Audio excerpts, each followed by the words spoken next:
are ways in where people may try to create and foster intimacy and almost force it, maybe not even foster, but force intimacy by oversharing. The opposite is hindering intimacy by undersharing, by not showing up, by not sharing yourself at all.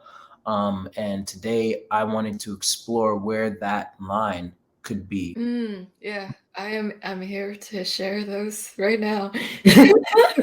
That has been a struggle. This desire to have intimate bonds, yet also this protective wall that I naturally have up as an IJ. So, Personality Hacker talks about the fixation of IJs is invulnerability.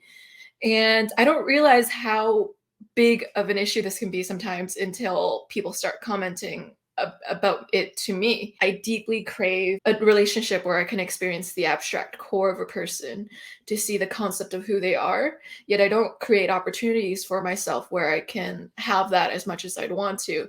And I'm realizing this in my 20s now, and with the realization that I'm going to die one day, it's a really good incentive that I be more proactive in my relationships, to actively take down my walls so that I can form the bonds I want. You're always going to feel like you're having one-sided relationships if you just cannot take in the love the other person is giving you.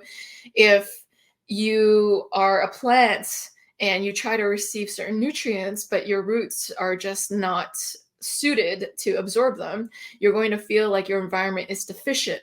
But that's not because your environment has a problem. It's because the plant itself is having some sort of problem absorbing the nutrients. Every single waking moment of the day, if it were up to me, I'd like to spend it being intimate, essentially exploring the mind of another person or people, having quality conversations, everything having to do with substance, sharing myself and them sharing themselves, and us trusting, creating a space where nobody fears or has like inhibitions of being laughed at, of being judged, mocked, anything of that nature.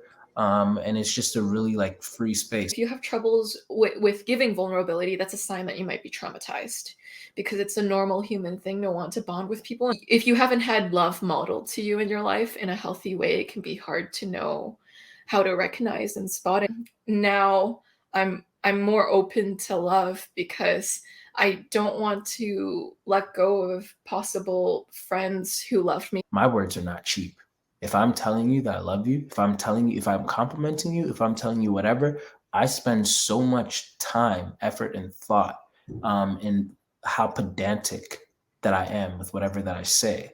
And so if somebody cheapens it, if somebody says, oh, well, you might just say that to everyone, or like, you don't really mean it, that you can see me rapidly get pissed off. Like, do you really think that I'm just riding an emotion? I'm just saying something just to say it, just to make you smile? Absolutely not. I mean exactly what I'm saying. Don't cheapen my words. I know that metaphorically speaking, people can take off as much of their clothes as they like and show their raw, vulnerable selves, and I will not judge it. The same naked body that can arouse certain people is also the same naked body that can unfortunately disgust certain people. I don't want to show my metaphorical naked body to people that are going to be disgusted. Ugh, where did you get that scar? Ugh, like what's this? Yo, you're too fat. Yo, you're too. No, I want to show it to the people that are going to be like, wow, you have a scar. Touch it. How'd you get that? You know, I have one too. Whoa, where'd you get that? Wow, that's beautiful though. Like that's part of what makes you you. When you grow up in a traumatic circumstance, you interpret neutral cues as negative cues. And what that can cause is an innate prickliness, because it's very easy to want to distance yourself. And you learn something about yourself from letting yourself be transformed by something outside of you.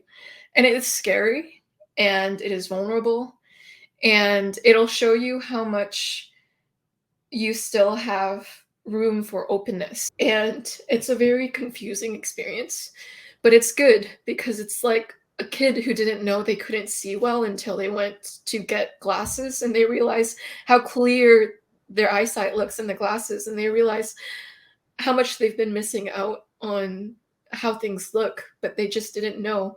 I feel the same about openness in relationships. Sometimes you don't realize how closed off you are until you open yourself up.